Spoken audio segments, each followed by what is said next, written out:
अस्सलाम वालेकुम नाज़रीन, प्रोग्राम विजन पर आज आतिफ ज़ुल्फ़िकार के साथ आपकी खिदमत में हाज़िर। नाज़रीन, पंजाब में तब्दीली की तैयारियां मुकम्मल हैं। क्या चौधरी परवेज़ इलाही अपनी वज़ारत आला बचा पाएंगे और क्या इमरान खान और चौधरी परवेज़ इलाही का सियासी कैरियर ख़त्म होने वाला है?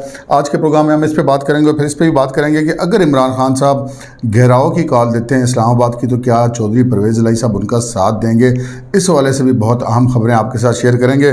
और फिर मरियम नवाज़ शरीफ ने अब से कुछ लम्हे कबल चिश्तिया में एक जलसा आम से खिताब किया और उन्हें हम ये कह सकते हैं कि उन्होंने कप्तान को बड़ा धचका लगाया उस जलसे के अंदर।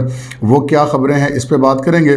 मगर इससे पहले कि अपने प्रोग्राम को आगे बढ़ाएं, आपसे गुजारिश है कि अगर अभी तक आपने हमारा चैनल सब्सक्राइब नहीं किया तो प्लीज़ कर लीजिए, साथ ही बेल आइकन भी दबा दीजिए ताकि जो ही हमारा कोई नया प्रोग्राम अपलोड होता है तो उसका नोटिफिकेशन फौरी तौर पर आपको मौसूल हो सके। प्रोग्राम का बाकायदा आगाज़ करते हैं नाज़रीन। आज की जो सबसे बड़ी खबर थी वो तो इस्लामाबाद हाई कोर्ट में इमरान खान साहब के हवाले से जो तौहीन अदालत के शोकॉज नोटिस की प्रोसीडिंग थी वो थी, और उसमें आज फैसला यही हुआ कि 22 सितंबर को उनके खिलाफ फर्द जुर्म आयद की जाएगी। और अभी थोड़ी देर पहले ये खबर आई है कि दिन 2:30 बजे 22 सितंबर को ये समात इसका बाकायदा आगाज़ हो गया। इस पर हम पहले एक तफसीली व्लॉग कर चुके हैं, आप हमारे चैनल पे इससे हमारा जो पिछला प्रोग्राम है उसको देख सकते हैं। आज के प्रोग्राम में हम मज़ीद बात करते हैं। हमारा ख्याल था कि इस अदालती कार्रवाई के बाद इमरान खान साहब ने मुल्तान में जलसा करना है, और उस जलसे में फिर वो ज़रूर अहम बात करेंगे जो कि उनके इस केस से रिलेटेड हो, क्योंकि जब से ये तौहीन अदालत की कार्रवाई उनके खिलाफ शुरू हुई है, पहले भी इसकी 3 समातें हो चुकी हैं। कि इब्तदाई समात की थी 3 रुकनी बेंच ने, फिर लार्जर बेंच बन गया, उसने समात की, फिर आज फिर उसकी समात थी। तो उसके बाद इमरान खान साहब मुसलसल इस मौजू पर अपने जलसों में बात कर रहे थे, और इस दौरान उन्होंने और भी बहुत सारी मतनाज़ा गुफ्तगू की, जैसे आर्मी चीफ़ की तैनाती के हवाले से या और भी दीगर। लेकिन आज ये लगता है कि जो अदालती कार्रवाई उससे इमरान खान साहब को वो पंजाबी कहते हैं ना, काफ़ी आराम है। तो वो काफ़ी आराम है, और उन्होंने जो अपने मुल्तान का जलसा है उसमें ज़्यादातर गुफ्तगू उन्होंने वही की, वो जो पुरानी करते चले आ रहे हैं कि मैं रियासत मदीना बनाऊँगा और मैं अजीम कौम बनाने निकला हूँ, और आप सोच अपनी बड़ी रखें और मुझे कोई नहीं शिकस्त दे सकता, और मैं इसको कौम बना कर देखूँ। जो एक उनका जो है, दूसरा बाकी सारे मुखालिफ जो हैं वो मेरे चोर हैं, डाकू हैं, और शिर्क का ये ऐसे होता है, और ला इलाहा इल्लल्लाह का ये मतलब होता है। इस किस्म की उन्होंने गुफ्तगू की। उन्होंने कोई नई बात उसमें आज नहीं की। ये बहरहाल आज पहली दफ़ा ऐसा हुआ कि इमरान खान साहब ने वो कोई नवा कट्टा नहीं खोला उसके अंदर। आगे बढ़ते हैं और अपनी उस खबर की तरफ आते हैं जो मैंने प्रोग्राम के शुरू में आपसे अर्ज़ की थी कि मरियम नवाज़ शरीफ ने अब से कुछ लम्हे कबल चिश्तिया में एक जलसा से खिताब किया और कप्तान को एक बड़ा झटका लगाया। वो बड़ा झटका कैसे लगाया कि कल इसी मकाम पे, यानी कि चिश्तिया में ही इमरान खान साहब का खिताब था। इमरान खान साहब का ये क्लेम है कि वो पाकिस्तान के सबसे पॉपुलर लीडर हैं, लेकिन कल का जो उनका चिश्तिया का जलसा था वो ख़ासा मायूस कुन था। और हमारा ये ख्याल था कि अगर इमरान खान का जलसा इतना मायूस कुन था तो मरियम का भी शायद उतना बड़ा ना हो सके, क्योंकि स्टेशन छोटा है। लेकिन आज जो मरियम का जलसा था उसको देख के लग रहा था कि शायद वो किसी बड़े शहर में जलसा कर रही है, और बिलाशुबा इमरान खान साहब के जलसे से कहीं ज़्यादा इनका बड़ा जलसा था।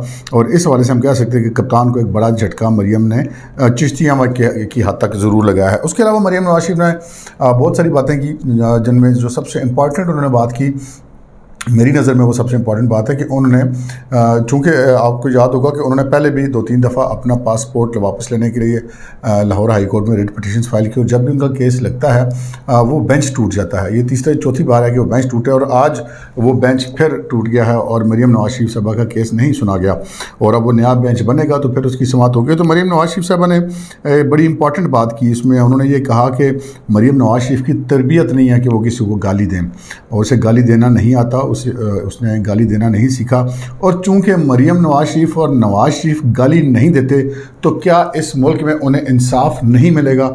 उनका इशारा इमरान खान साहब की तरफ था कि इमरान खान साहब अदलिया के हवाले से, जिसे कहते हैं ना कि इंतहाई गैर मुतात गुफ्तगू करते हैं। अब उसको गालम गलोच मरियम साहबा कह रही हैं, आप इसमें हर बंदा अपनी तरफ से उसके बारे में राय कायम कर सकता है, लेकिन इमरान खान साहब जो मुबैना तौर पे धमकाते हैं और इस किस्म की बातें करते हैं, तो उस हवाले से मरियम साहबा ने कहा कि वो तो चूँकि धमकाता है आपको तो इसलिए आप उसको कुछ नहीं कहते, और अब चूँकि हम लोग ऐसा नहीं करते तो इसलिए हमें इंसाफ नहीं मिलता। ये उन्होंने सबसे इंपॉर्टेंट बात की। उसके अलावा उन्होंने बहुत सारी दीगर बातें भी की। उन्होंने कहा कि इमरान खान साहब आजकल अपने जलसों में बड़ी वीडियोस लगाते हैं और क्या बताते हैं कि शहबाज शरीफ जो नहीं वो कर्ज़ मांगने के लिए गए। उन्होंने कहा कि शहबाज शरीफ साहब वो आग बुझा रहे हैं पाकिस्तान में के अंदर लगी हुई, जो कि इमरान खान साहब ने लगाई थी, और उन्होंने कहा कि वो अपने लिए ज़ात करी तो किसी से कर्जा नहीं ले रहा। और उन्होंने कहा कि वो आए, उन्होंने IMF से एग्रीमेंट किया और IMF से एग्रीमेंट तोड़ कर चलते बने, जिसके नतीजे आज पूरा पाकिस्तान भुगत रहा है। उन्होंने ये भी कहा कि ये जो महंगाई की लहर आई है इसके अंदर वो कहते हैं, उन्होंने कहा कि वो अपनी हुकूमत के साथ नहीं नहीं खड़ी, अपनी अवाम के साथ खड़ी हैं। बहरहाल ये एक सियासी बात भी हो सकती है और ये हो सकता है उनकी वाकई ये दुरुस्त राय भी हो,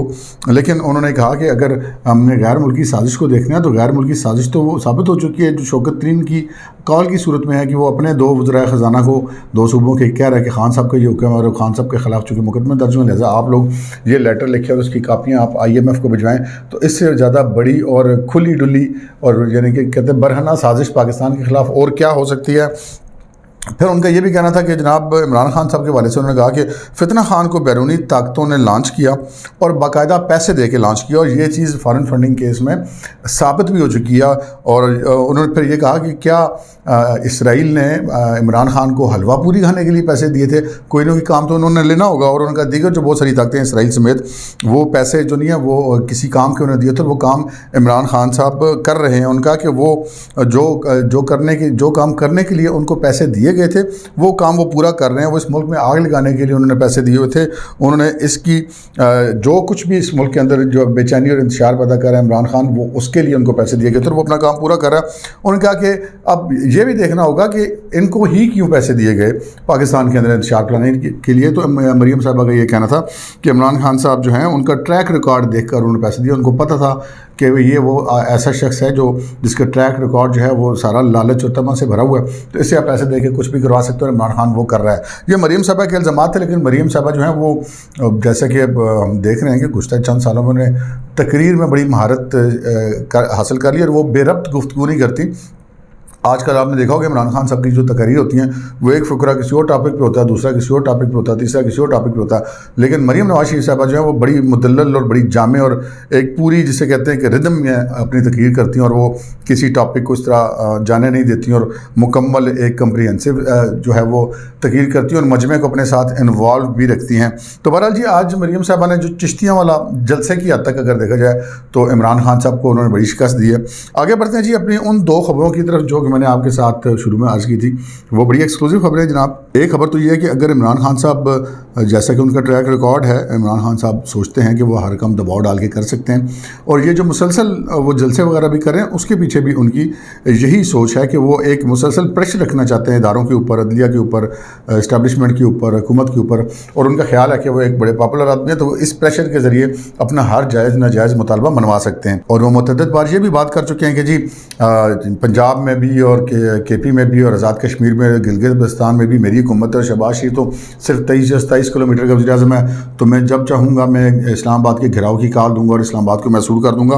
तो उसके हवाले से अगर हम देखें तो ये इमरान खान साहब की ये बात बिल्कुल ठीक है, वो किसी भी वक्त ऐसा कोई भी ऐलान कर सकते हैं। लेकिन जनाब इमरान खान साहब के लिए सूरत हाल उस तरह नहीं है जिस तरह के वो सोच रहे हैं। हमारी अपना कुछ तजिया भी है, कुछ हमारे पास ज़राए की रिपोर्ट्स भी हैं कि इमरान खान साहब अगर घिराव की काल देंगे तो जनाब चौधरी परवेज़ इलाही साहब उनका साथ नहीं देंगे। ये अब आप हैरान हो गए कि जी वो कैसे नहीं देंगे। चौधरी परवेज़ इलाही साहब तो उनके इत्तेहादियों और बड़े जोशो खरोश से उनको खुश करने के लिए हर जायज़ नाजायज़ भी काम कर रहे हैं। तो बिल्कुल दुरुस्त बात है।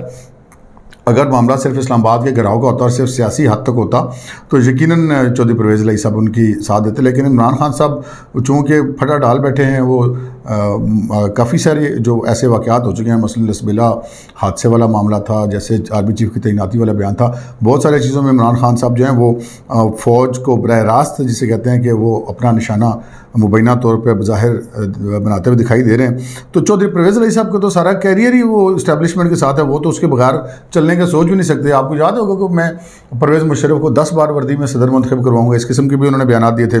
लेकिन जब वो इलेक्शन की बारी आई और परवेज़ मुशर्रफ साहब की हुकूमत ख़त्म हुई, यानी कि वो ऐवान सदारत से फ़ारिग किए गए, तो परवेज़ इलाही साहब के जलसों में परवेज़ मुशर्रफ साहब की जो है तस्वीरें तक नज़र नहीं आती थी।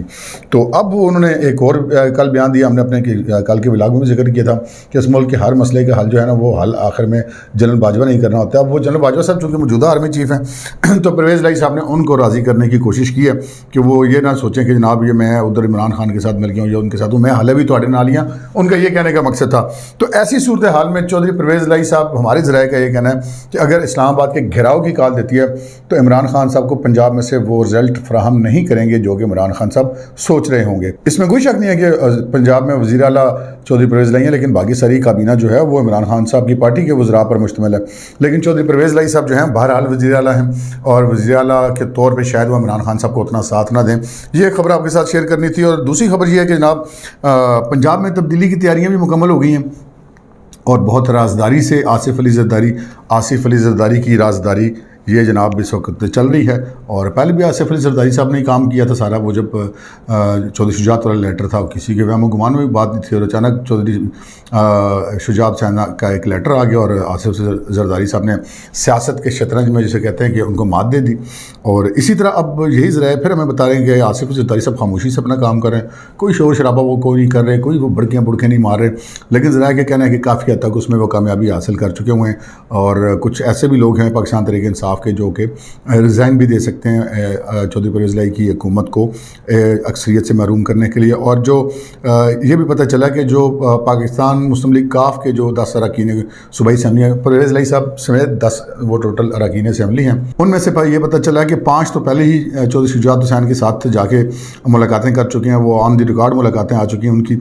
और अब ये सुना कि वो तादाद 100 हो गई है, यानी कि चौधरी परवेज़ लाई साहब के पास पंजाब में इस वक्त अमलन अगर देखें तो शायद एक वो उनका अपना वोट है और 2 उनके साथ काफ ली के रह गए हैं। अगर हम ये 7 वाले फार्मूले को दुरुस्त तस्वर कर लें, अगर ना भी तस्वर करें तो कम से कम 5 तो उनके हाथ से निकल गए हैं। तो अगर ऐसी सूरत हाल बनती है तो किसी भी वक्त पंजाब में एक ऐलान होगा और अदम एतमाद आएगी और परवेज़ लाई साहब उसमें फारग हो सकते हैं या उनको दोबारा एतमाद का वोट लेने की जरूरत पड़ सकती है। दोनों सूरतों में चौधरी परवेज़ लाई साहब की जो वज़ारत आला है वो ख़तरे में दिखाई देती है। अच्छा, अब मैं अपने उस सवाल की तरफ आता हूँ जो मैंने शुरू में अपने प्रोग्राम में उठाया था कि क्या इमरान खान साहब का और चौधरी परवेज़ लाई का सियासी कैरियर ख़त्म होने जा रहा है। इमरान खान साहब को तो सियासी कैरियर ख़त्म करने के लिए किसी और की ज़रूरत ही नहीं है। वो तो कहते हैं ना कि किसी खुदकुश हमलावर है अपनी सियासत के। वो बंदा बहरहाल बड़ा समझदार था जिसने ये मशवरा दिया था कि इमरान खान को गिरफ़्तार ना किया जाए और उसको आज़ाद घूमने दिया जाए, उनको बोलने दिया जाए। जो बोलते हैं वो खुद हर रोज़ धंसते चले जाएंगे, अपने बोले में फंसते चले जाएंगे।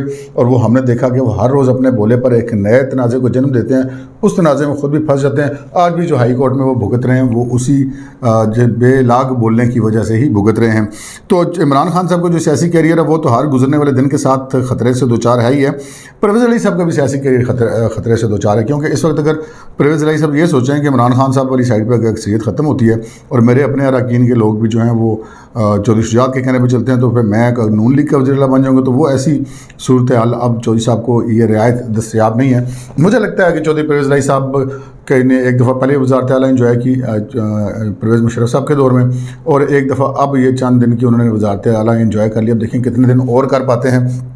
तो चौधरी परवेज़ लाई साहब का अब शायद मुस्तकबिल में दोबारा वज़ीर आला बनने का कोई इम्कान कम अज़ कम दिखाई नहीं दे रहा इस वक्त तक। पाकिस्तान की सियासत है, कुछ भी हो सकता है, लेकिन बज़ाहिर इस वक्त तक चौधरी परवेज़ लाई का सियासी कैरियर भी हमें इस वक्त कोई इतना अच्छा उनका फ्यूचर नज़र नहीं आ रहा। जबकि इमरान खान साहब तो बाकायदा वो से कहते हैं चढ़ाई के बजाय अब वो उतराई की तरफ जा रहे हैं इंतहाई तेज़ी से, और किसी भी वक्त वो अपना कोई मज़ीद नुकसान भी कर बैठेंगे। जिस तरह के वो बयान देते हैं, जिस तरह के उनके ख़िलाफ़ मुकदमे चल रहे हैं, बहुत सारे केसेस उनके ख़िलाफ़ चल रहे हैं, और वो उनके लिए कितनी भी अगर जो स्पेस उनके लिए क्रिएट की जाए, आखिर वो किस किस मुकदमे से निमट पाएंगे। फ़िलहाल उनका कैरियर भी डाउनफॉल का शिकार ही रहेगा। अब तक के लिए इतना ही, इजाज़त दीजिए, अल्लाह हाफ़िज़।